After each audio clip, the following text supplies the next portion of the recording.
audio magazine produced regularly since 1993 that seeks to produce creative audio resources that encourages Christians to grow in obedient wisdom concerning the cultural consequences of our duty to love God and neighbor. Mars Hill is not Ken Meyer's only experience with radio, however. It all began when he was 19 with an interview of Johnny Cash for college radio. He then went to work for National Public Radio, where he edited and produced material for the arts and performance, including Morning Edition and All Things Considered. Besides radio broadcasting, he was also formerly the editor of This World, a journal of religion and public life, editor of Eternity magazine, and editor of sections of Christianity Today. He has published one book entitled All God's Children and Blue Suede Shoes, Christians and Popular Culture, and has written for numerous periodicals, including the Wilson Quarterly, Table Talk, World Magazine, First Things, Washington Times, and still others. Mr. Myers graduated from the University of Maryland, where he studied film theory and criticism, and from Westminster Theological Seminary in Philadelphia, where he received a Master of Arts in Religion. He lives now with his wife in Central Virginia. Last year, I was honored to have Mr. Myers as advisor for my high school senior thesis project. And on top of all of his regular work, writing, speaking, editing, interviewing, and running a national publication, he fit in several lengthy phone calls and multiple emails to answer questions and edit my paper.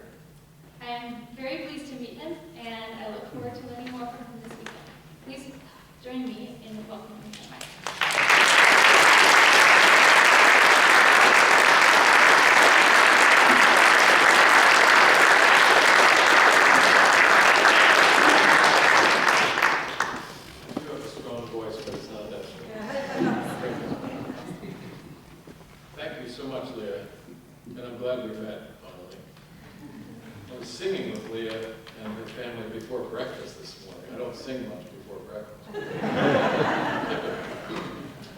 I'm very grateful to be here and grateful for all the people that have made this possible tonight. And tomorrow you may learn more about who they all are. And particularly hope that my comments over the next half a day, or whatever that is, 18 hours, will encourage conversation among all of you about the topics that I'm speaking about how we're faithful in a culture in which it's, I think, increasingly difficult to remain faithful. Mars Hill Audio is all about conversations. I talk with, I've had the most amazing job for almost 25 years where I get to talk to some of the most interesting people in the world about issues that I really care about, and I get free books on top of that, so that is, how cool is that? But a lot of what my staff and my board and I think that we're trying to do is encourage conversations among other people. We're trying to get people to talk about these issues in their own neighborhoods and churches and among their friends and colleagues. It's always a bit daunting to come into a community as a stranger to speak on issues, since I only know a few people here, and I always fretfully vacillate between two extremes as I'm planning my talks. On the one hand, I worry that what I'm saying will be so novel and formal that it will merely confuse people. And then the next hour, I worry that what I'm saying is so obvious and commonplace that it will merely bore people. And I hope tonight that these talks will be somewhere situated comfortably between confusion and boredom. It's not setting the bar really high. Let me quickly summarize the four presentations. Tonight, I'll try to make the case that the message that Christians designate as the gospel is not simply the password to heaven, but it's a call to discipleship that has consequences in every area of life, private and public. Christian discipleship is thus a process of enculturation. It's the pursuit of a way of life, a culture, which is in harmony with the kinds of creatures we are, the kind of world that God has created for us to live in. The gospel calls us to a comprehensive discipleship, which means that the way of life we lead, and I think we can call that Christian culture, will inevitably bring the church into conflict with the way of life pursued by what the Bible calls the world. And navigating those conflicts wisely, I think, can be aided if we have some understanding of how cultures work to cultivate us. The second talk tomorrow morning will look at the specific culture that we call modern culture or modernity. Modern, used in describing our culture, doesn't just mean contemporary. It refers to a specific set of assumptions about nature, human nature, society, freedom, a number of other things that actually have a history and are significantly different from pre-modern cultures.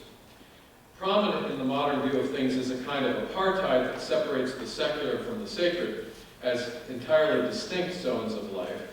So that what happens, and so I'm interested in what happens to the claim that Christian discipleship has consequences in every area of life if we live in a society that assumes that some areas are considered off limits for theological consideration or reflection, even off limits for God, that realm we call the secular.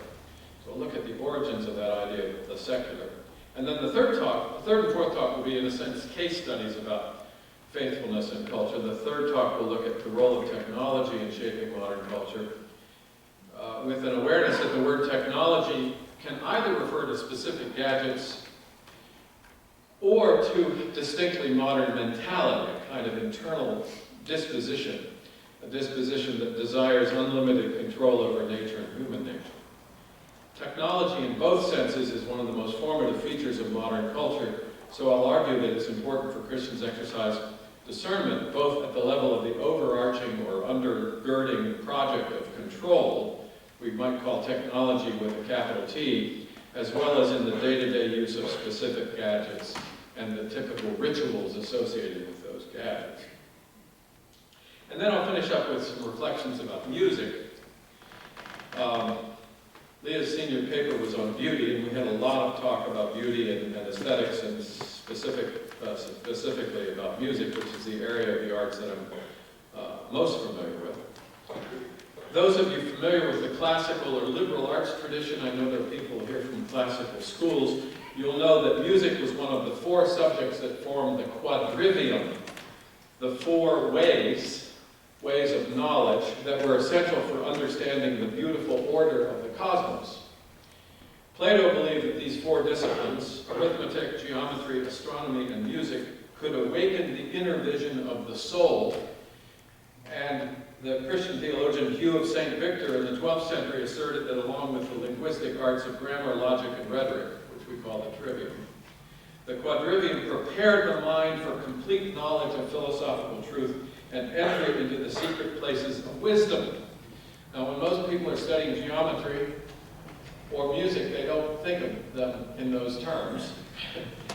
Music was long assumed to have the power to reveal to us something of the nature of the cosmos. So in that last talk, I want to look at how modern culture has resituated our experience and understanding of music to exalt the value of self-expression over that of honoring cosmic order. And I think music is actually a profound case study in the effects of modernity that the church has sadly not attacked. I'm making some pretty serious charges, but so be it. Confusion or boredom? Well, we'll see. The title of this series of talks plays with the word engagement. Several years ago, we actually had a full-page ad and then a little bookmark that we were distributing that asked, when Christians use the word engagement, what do they have in mind? And we had pictures of gears that were engaged, and then we had pictures of a wedding ring that promised an engagement. And then we had pictures of armies engaged in battle on a plain, and we were wondering, well, what does engagement mean when we talk about the necessity of being more culturally engaged? For some time, I've heard exhortations directed at Christians by various pastors and pundits that they should be more engaged with cultural matters. I'm sure I've used the language myself many, many times. And by engagement, what's typically meant is that people should be attentive to what's happening in social settings outside the church, assuming that thoughtful attentiveness will result in concern and appropriate action. But I think engagement isn't quite the right word to use to encourage the kinds of cultural goals the activists want to see, because people who fail to be attentive and deliberate in their actually very much engaged, but they're engaged in the way that one gear being driven by another gear is engaged. And the failure to be attentive to how the culture we live in has and is cultivating us. And that is also a form of engagement. Secondly, even if one isn't attentive, there's no guarantee that one will respond to the cultural conditions one perceives wisely. I've seen more than one call for cultural engagement that ends up being a prescription for cultural imitation. Being engaged means being more like our neighbors in some cultural forms. That sort of engagement presupposes that Christians need to adopt the cultural ways of their neighbors in order to be perceived as being relevant. That's an engagement that leads to marriage, and I think it's disastrous for both parties. If I were drowning, the last thing I would need was someone to join me in the water who imitates my inability to swim. It's an engagement I would prefer. If my house is on fire, the most relevant thing imaginable is a fire truck, not an arsonist. My concern that Christians be wise about their cultural lives presupposes that there's something to be wise about, that the sphere of cultural experience is a space in which one can make good choices or bad choices that aren't obviously moral. So along with making the claim that we can be wise or foolish about our cultural choices, I need to explain an important companion concept, that of cultural order. As the title of this talk asserts, our cultural lives are lived with a creation that is meaningful. Creation has a fundamental intelligibility or rationality to it. It's not a randomly assembled heap of chaotic bits and pieces. It's a cosmos, an ordered creation, affirmation of which is fundamental to Christian theology. And Christian ethics is best understood not as a set of rules arbitrarily imposed, rules inserted into creation from the outside by a capricious God. Rather, the law of God is described in Scripture in terms of beauty and fittingness. Ethical norms are expressions of an order that's in the nature and structure of creation as God has made it. So the order of creation should inform the order of our cultural lives, not just our ethical behavior. Before developing more of the theology behind that claim, let me unpack what I mean by that elusive word culture. If engagement is a complicated word, culture is way more complicated. Raymond Williams, who's written a classic study of the use of words in sociological and cultural studies, a book called Key Words, which I think came out in the 70s. There he says that culture is like the second most complicated word in the English language, the first being nature. Terry Eagleton has written a book on the history of the idea of culture, in which he affirms the same thing, that the word culture is used in so many different ways. I don't think there's one right way to use the word culture. It can be used to mean many, many things. And it's used for different purposes. When I use the word culture in this setting this weekend, I mean by it something like what sociologists and anthropologists mean. It's a way of life that's formed by a network of things, activities, and ideas. And I'll unpack that a little more in a minute. The anthropologist Clifford Geertz, in his book Religion as a Cultural System, he defines culture as an historically transmitted pattern of meanings embodied in symbols, a system of inherited conceptions expressed in symbolic forms, by means of which men communicate, perpetuate, and develop their knowledge about and attitudes to life. Twice he uses words there. First he uses the word transmitted and then inherited.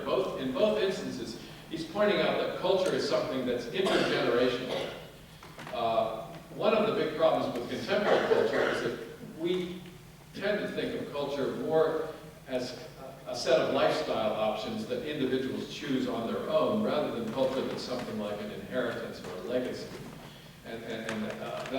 So when we use the word culture, we usually mean something that people have selected like a set of commodities rather than something inherited. I think it's better to realize how culture is a kind of inheritance at some deep level. And think it'll become clear why we need to keep in mind that aspect of culture. Similar to Clifford Geertz, who's an anthropologist, the Roman Catholic historian Christopher Dawson, in his book Religion and Culture, writes, "It is clear that a common way of life involves a common view of life, common standards of behavior, and common standards of value. And consequently, a culture is a spiritual community which owes its unity to common beliefs and common ways of thought." Dawson claims that beliefs are fundamental to a culture, but just as Geertz's definition suggests that cultures aren't just systems of beliefs, they're systems of other things, beliefs embodied in symbols. So I like to think about culture as an ecosystem with varying interacting systems. Some of them are concrete things that we can touch and see. Some of them are more abstract and elusive. There are, I'm going to itemize 6. This is not a fixed number by any means, and some of these are not as concrete as others. But when I think about the elements of culture, I usually think of these 6 components. First, what I call artifacts, or families of artifacts. A book, a movie, a film, an automobile, appliances, clothing, buildings, and even the various architectural styles in which the buildings are designed. So things aren't just physical things, things are expressive of a particular style. Virtually any material object or group of objects that are part of the way of life for a society at a particular place and time. Last time I looked, John Grisham's book, The Whistler, was on the New York Times bestseller list. The Whistler is a cultural artifact. Legal thrillers more generally is a kind of family of cultural artifacts.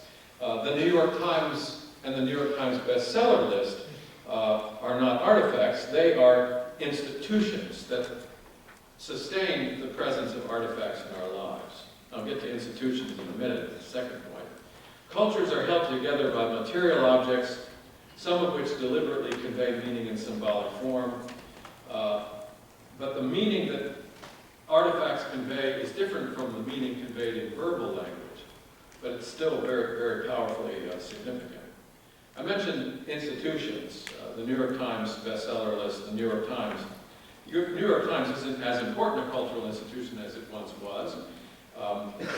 And so cultural institutions rise and fall in their influence within a culture. Journalistic companies and communications media more generally are fundamental institutions in contemporary culture. Institutions can be very specific or they can form collectives. So the University of Oregon is a cultural institution, but so is the collective that we call higher education. Democratic government, professional sports, country music, these are all in some ways a kind of institution. A particular song, a particular piece of music may be an artifact, but there's a sense in which the institution, and that includes all of the businesses and all of the marketing firms, they're not artifacts, they're institutions that sustain the artifacts. Then the third component that I think is important are what we call practices, things that are done. National holidays, senior proms, spring break, Super Bowl parties, shopping, going to movies, summer vacation rituals, weddings, funerals. Some of these practices can be nationally shared, some of them can be particular to specific communities. When I lived in Philadelphia, the New Year's Day Mummers Parade was one of the stranger practices of Philadelphia. But practices sometimes can be very ritualistic. So much so that Jamie Smith at Calvin College, in his book Desiring the Kingdom, describes cultural practices as liturgies, which shape our hearts. In a sense, they teach us what we should love, as well as provide opportunities for social interaction and the achievement of practical purposes. Practices are sustained by institutions. They often employ the use of artifacts. And then the fourth layer, practices are both shaped by and they shape our beliefs. That's my fourth component. Get to ideas now. Beliefs are ideas. Theories of rights or notions of freedom or religious beliefs are central to cultures. And having gone through this list quickly of 4 components or 4 layers, I hope you're beginning to get some sense of how cultures work as ecosystems in which the components interact and reinforce one another. Beliefs shape practices, institutions sustain practices. Sometimes they sustain practices through the production of artifacts. And in turn, all of these things convey ideas to audiences or to participants. Practices themselves, in turn, make beliefs more plausible, something I'll talk more about tomorrow morning. Each of these layers influences the other. Each is shaped by the people who inhabit or practice them, but each in turn shapes the participants and the recipients. Those are the 4, I think, the 4 most obvious layers, but I want to add 2 other layers, things that are a little bit more elusive. And the first of these is a characteristic that I sometimes think of as a sensibility or mood or an ethos or spirit of a culture.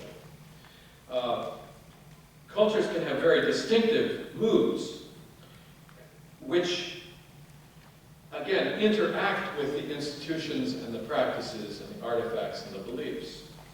I made up a quick list here. New York brusqueness, English reticence, Texan confidence, Yankee ingenuity, Russian melancholy, French rudeness.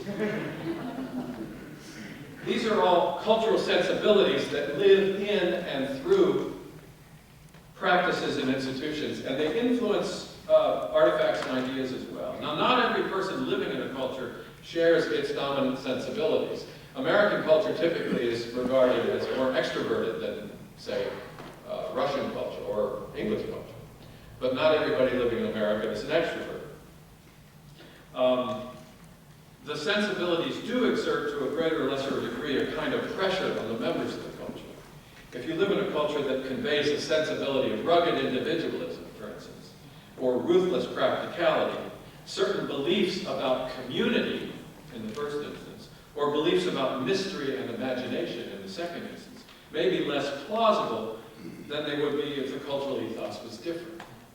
So the spirit of a culture, as well as all of those more evident institutional things or artifactual things, the spirit of the culture, the mood of the culture that's sustained subtly very often, gives plausibility to certain ideas or makes other ideas implausible. And then finally, this is the most elusive thing, and I'm not even sure what to call this, the hardest to label. I sometimes use the phrase deep assumptions about reality, or a phrase that Richard Weaver uses in his book, Ideas Have Consequences, metaphysical dream of the world. A metaphysical dream of the world is what you intuitively sense the way the world is, what you intuitively sense the way the world is, before you start to reason about it, before you start to theorize.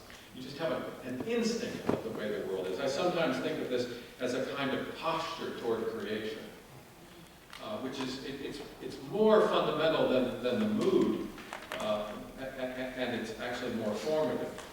Sometimes I think of it not just a posture toward creation, but a posture toward God. It's an orientation of the spirit. So we can have the deep, abiding, intuitive sense that we are, in fact, finite creatures dependent on and loved by a God. Or we can have the deep, intuitive sense that we're meaningless meat in a chaotic cosmos. And that can be sustained by the dominant aspects of a culture. They're not just beliefs, they're deeper than beliefs. I sometimes use the word meta-beliefs to describe this. And this is admittedly the most subtle part of this argument. And I think that many Christians suffer from doubt or skepticism because what they're trying to believe explicitly has not sunk in the deepest level of their consciousness. They may affirm that Christ died for their sins, but at the deepest intuitive level, they're not convinced they are sinners in deserving of judgment. Because the culture they live in makes that such an implausible thing to believe. I don't want to get too much into that, but I hope you see how that aspect of culture is really profoundly important And that aspect of culture is sustained by those more superficial sides, the artifacts, practices, institutions. And what was my fourth? What's that? Beliefs, yeah. So that deep sense is sustained by those other higher levels. Cultures, in their combined attributes, typically encourage certain assumptions or postures more than others. Cultural experience can make it more or less likely to have a deep conviction that we're made for community, or that all of creation is the work of a triune God in whom dynamic love is a perpetual reality. Patterns of cultural life can make the idea that material existence is a blessing and not a curse more or less plausible. A culture can make the idea that God is a righteous and just judge more easy to embrace. In such a culture, certain patterns of life that it encourages, the institutions that it sustains, the artifacts encouraged by its members have a kind of poetic resonance with such an idea. Or a culture can make such an idea seem preposterous. Cultures cultivate us. A culture is more like an ecosystem than a supermarket. Human beings are generally less like independent, rationally choosing shoppers than they are like organisms whose environment predisposes a certain set of attitudes and actions. Now, not that all of our activities are absolutely determined by cultural influences. We're also rational beings, not just encultured beings. We can make choices that go against the conventions sustained around us. We can lean into the prevailing winds blowing around us, but only if we know how to stand somewhere solid, only if we're not being carried by those prevailing winds. We need to be able to imagine alternative ways of perceiving reality. And that's why I think the work of the church and the cultural life of the church is so important, because as I'll argue later, the church needs to see itself as a place in which its own culture is lending more and more plausibility to its own beliefs about the structure of reality. If we want to offset or resist the influence of dominant cultural systems that distort or misrepresent reality, we need more than just good arguments that analyze the distortions. The alternative to bad culture is not arguments about how bad the culture is. The alternative to bad culture is good culture. We need cultural alternatives that provide opportunities for participating in a different way of telling the story about human experience. So, for example, to counteract the materialistic reductionism of our time, the assumption that everything can be reduced to its material characteristics. If we want to counteract that, we need practices and institutions and artifacts that convey to our imaginations the coherent unity of matter and spirit. That matter and spirit are actually intertwined, not separated. And that we can't reduce all of life just to matter. But our imaginations have to be formed by our cultural experience. If we want to challenge the assumption that human beings are best understood and best treated by social structures as free and autonomous choosers, beings whose choices provide meaning in an otherwise meaningless universe, which is, I'll argue tomorrow morning, that's the dominant story that I think modernity tells us. We want to challenge that. We need to sustain settings in which submission and obedience to some order of things that precedes our willing is experienced and recognized as a blessing, if not a delight. So every instance of experience need not provide opportunities for people to choose. Sometimes we just need to be receiving things and accepting things. Distorted cultural institutions and practices aren't confronted just by arguments. They require well-ordered practices and institutions. Resisting cultural confusion is more than a matter of thinking outside the box, though not less. We also need to be able to intuit outside the box. Our imaginations have to be formed. And we need to encourage well-ordered intuitions to those under our care, especially our children, because cultures cultivate. I'm surprised how often this very simple fact is ignored by people who talk about cultural engagement, people often who are honestly concerned about one trend or another in social life, who regard those problems as the effect of bad arguments or bad intentions, and not as the product of some malformation in the shape of lived life. They think it's just a function of bad ideas and not a function of artifacts, institutions, and practices that have shaped the imagination. When those other layers of culture are ignored, people will often use bad tools to try to repair the damage caused by the same bad tools, with the assumption that if we just had better ideas or a better list of priorities, or worst of all, just the right political leadership, that's going to fix everything. They're not attending to the ecosystemic causes of the problems. It's like applying fertilizer and more water to plants that are suffering from a fatal amount of shade. If you can't cut down the offending trees, then you have to move the plants. And if you don't, the plants may survive, but they can't thrive as they were intended to. Disordered ecosystems produce disabled organisms. And if we want to produce better organisms, you need to affect the ecosystem itself. We're not just instinctual creatures. We can act in ways that are not in keeping with our nature. And because we're sinful creatures, we need encouragement and restraint to direct us toward right living. Because we're embodied creatures, our sense of direction comes through formal structures, not through just rational choices. So in looking at how a culture works, it's soon evident that we can't neatly separate form and content or practice and belief. Form and content are symbiotic. Practice and belief mutually influence one another. And in the order that God has created, there are connections between our bodily life, the way we make our life, the way we make our life within creation, engaged through the senses with creation, and our inner life, which is engaged with creation through intellect and imagination. Certain practices are more likely to encourage one set of dispositions than another. So kneeling or bowing our heads when addressing our Lord and Master is not simply an arbitrary convention. Our bodies and souls are configured so that some postures more adequately convey humility and penitence than other postures do. And some patterns of cultural experience are more in keeping with our nature and the nature of creation than others. They're more likely to enhance the cultivation of human virtues and proper stewardship. Now, in talking about the connections between our inner lives and what we do with our bodies, I've introduced an important theme in these lectures, and that is the problem of various dualisms. By dualism, I mean the tendency to regard things that should be distinguished as being entirely separate. We can distinguish body and spirit, but we shouldn't separate them. All sorts of heresies and cultural disorders, I think, are products of false dualism. So the separation of body and spirit, or body and mind, is a common expression of a dualism that's related to the ancient heresy of Gnosticism. Gnostics rejected the idea that Jesus Christ could be fully God and fully man because they dualistically assumed the spiritual and the material were opposed to each other.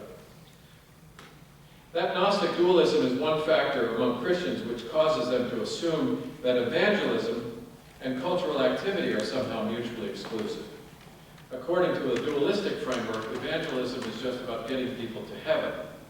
The shape that our lives take on earth, in other words, our cultural experience, can only be evaluated in purely moral terms or according to how much they encourage evangelism. I once had an employee who told me when he was in college trying to decide on a major, a leader of a prominent campus parachurch ministry advised him to choose a major that would enable him to do the most evangelistic work possible. That was the only criterion for him selecting a vocation. The idea that he might have a vocation in which he could work for the sake of advancing Christ's kingdom just wasn't imaginable. You advance Christ's kingdom by doing evangelism, period. I think that's a form of this kind of dualism that separates, ultimately separates spirit and body. I think that dualism is likely among some people because they fail to properly understand the relationship between redemption and creation. And that dualism is related to a number of other dualisms. The assumption that we can somehow divide the world between sacred and secular, the belief that faith and reason are at odds, the assumption that form and content are entirely separate attributes of a work of art, the pitting of reason against imagination, and the uneasy belief that God's transcendence and God's immanence are somehow the opposite of each other. These are all forms of related forms of dualism. I want to take a minute to look at the dualism that separates redemption from creation, because I've come to think this is a key mistake that has kept people who are committed to evangelism and discipleship from a corresponding commitment to cultural wisdom. There's a book, relatively recent book by Jonathan Wilson called God's Good World, Reclaiming the Doctrine of Creation. And in the book, Wilson argues, quote, one of the gravest errors we can make in our witness to the good news of Jesus Christ is to separate creation and redemption from each other. He insists that, quote, the place and meaning of creation are found in its redemption. The place and meaning of redemption are its reclaiming and healing of creation. This is the good news of the kingdom of God in Christ. Apart from redemption, creation has no purpose in the gospel. We recognize creation only in relation to God's work of redemption. Likewise, we recognize redemption as redemption only in relation to God's work of creation. When we sever the connection between creation and redemption, we lose both. We remove both creation and redemption from the gospel. In doing so, we may continue to perpetuate some version of the good news of Jesus Christ, but it will be a pale version that often drifts into a loud proclamation of good news, but which, upon close examination, turns out to be bad news. Wilson goes on to observe this commonplace denial of the interweaving of creation and redemption is deeply enshrined in beliefs and practices that regard this world merely as a container for God's work of salvation, not as an actual participant in God's work of salvation. It's as if the world were the stage set for God's work of redemption, and once that work is done, the set is taken down and discarded because it's no longer needed. I first read that, I was deeply struck because that theatrical metaphor he's using there, I had exactly the same idea. I remember walking in the woods near where we used to live. This was not long after we moved to rural Virginia in 1988. I was walking through the woods and I was marveling at all the diverse textures of bark on all the trees in the woods. How many different kinds of bark there were. Thinking God did this. God made all these different kinds of bark. And I remember thinking, is all of creation, including all of the diversity of something as, in a way, mundane as bark, is all of this just a stage set that God will strike and destroy when the drama of redemption is over so that we can enjoy a purely spiritual existence? Well, I knew that that couldn't be right because every Sunday I confessed my belief in the resurrection of the body when I recited the creed. But I still harbored this Gnostic suspicion that creation and redemption were understandable apart from one another. Actually, that walk in the woods was a very kind of a turning point for me in recognizing that redemption and creation have to be understood together. In that book, Jonathan Wilson zooms in on how our failure to appreciate the relation between creation and redemption also affects our understanding of the incarnation. He says we reduce the incarnation by regarding it only as a necessary step toward God's act of redemption. In this reduction, the Word became flesh to bear our sins and live long enough as a human to teach and perform miracles that display and confirm his identity before being crucified. In variations on this reductionist account of the incarnation, the Word becomes flesh as an instrumental act necessary to the work of redemption. And I've met people who I think this. Well, we have to get a body on the cross somehow, so the incarnation had to happen. It was also a turning point in my thinking when I realized that the church has always affirmed that the incarnation is not over. Jesus still has a body. And when I talk to some people about that, they get a little nervous. That, well, maybe Jesus, I don't know, put it in a pawn shop and he'll reclaim it at the second coming. Yeah, Jesus still has a body, still fully human, still has Mary's DNA, as our rector preached in a sermon recently. That's kind of awesome. Wilson says, when we think of the incarnation as just this kind of sad necessity to accomplish the atonement, that reduces the Word becoming flesh to a skeleton with some flesh hanging on it. In contrast to this image, we must retrieve, celebrate, and live the fullness of the Incarnation as the climactic act of God's love for God's creation.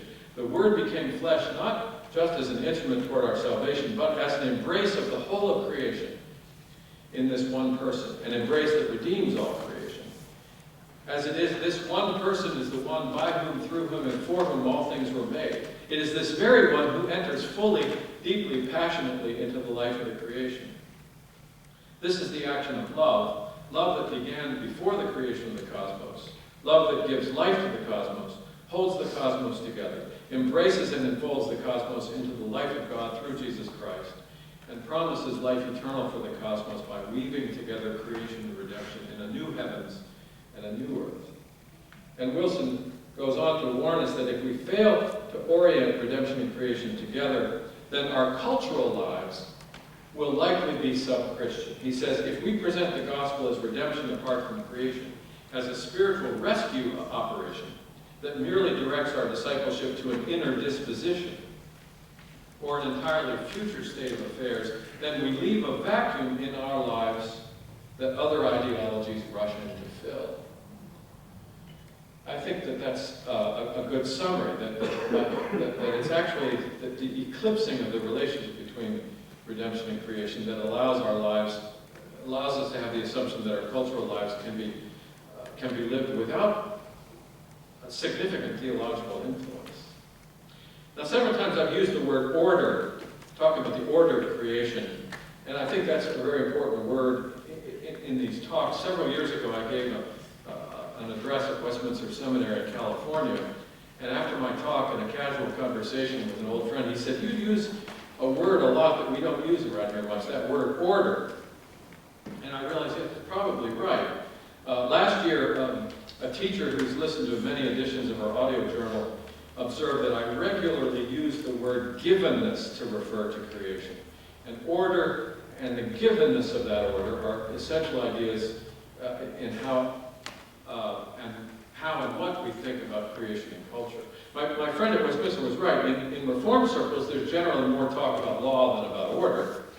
And living faithfully is typically described in terms of obedience to God's commandments, which it is, but I want to expand our frame of reference and argue that God's commandments aren't arbitrarily rules that he imposes as a sheer act of will, but rather God's law is an expression of an order that he's created. Divine law articulates specific obligations that are embedded in that order, but that order has ramifications that aren't explicitly described by specific biblical commandments. In his book, Resurrection and Moral Order, the moral philosopher Oliver O'Donovan offers a wonderful summary of our earthly obligation as disciples in terms of God's kingly ordering of reality. He writes, "Man's life on earth is important to God. He has given it its order. It matters that it should conform to the order he has given it." It's a wonderful, succinct summary statement. Man's life on earth is important to God. He has given it its order. It matters that it should conform to the order he's given it. In a minute, I'll come back to O'Donovan's development of this idea of obedience, understood in terms of harmony with an order of the nature of things, rather than just a mechanical keeping of laws. Now, if we think about our conforming to the order that God has put in creation, then we need to think not just in terms of obedience to laws, but in terms also of wisdom. It's possible to practice meticulous observance to the requirements of the law in a kind of mechanical way without perceiving the beauty and the loveliness of the order that the law reflects. Sometimes I've had people comment about the Psalms that talk about how beautiful God's law is. And I think, well, I'm not sure, it doesn't seem very beautiful to me. But if you think of it just in terms of a matter of rule keeping, and not as an expression of this larger order that's present in creation, something more like a dance than a bureaucratic punching of a ticket, then it's easier to see how obedience to law and God's law itself is something sweet and beautiful. The way that scriptures describe and commend wisdom to us, it seems that wisdom is more than just a clever application of the commandments. There's no app for wisdom. There's no algorithm for wisdom. Wisdom involves an attentiveness to the givenness of creation assumed in the commandments, without concluding that the commands exhaustively describe the whole of reality. There's a wonderful passage in Isaiah 45 that describes the order that God has put in creation, an order which has an intelligibility and a meaningfulness and a beauty in it. Let me read this. For thus says Yahweh, the creator of the heavens. Then there's a little parenthetical phrase. He is God who shaped the earth and made it, who set it firm. He did not create it to be chaos. He formed it to be lived in. I am Yahweh, and there is no other. I have not spoken in secret in some dark corner of the underworld. I did not say, offspring of Jacob, search for me in chaos. I am Yahweh, I proclaim saving justice, I say what is true. Now, taking all that together, there's this wonderful picture of creation as an inhabitable and hospitable place. He did not create it to be chaos. He formed it to be lived in. And then God speaks, I'm Yahweh, there is no other. I have not spoken in secret in some dark corner of the underworld. I did not say, search for me in chaos. In other words, search for me in this inhabitable, glorious creation that's present. The idea that creation is intelligible and meaningful and inhabitable and hospitable is a fact that modern culture has lost sight of. In modernity, nature is something to be conquered, not inhabited. And for many Christians, the thorns and the thistles of the curse are more real than the good and glorious order evident in the world, even after the fall. How we think about creation will profoundly shape how we think about culture and how we act culturally. For most societies, prior to the advent of the modern West, the order perceived in creation was a standard for guiding both the order of the soul and the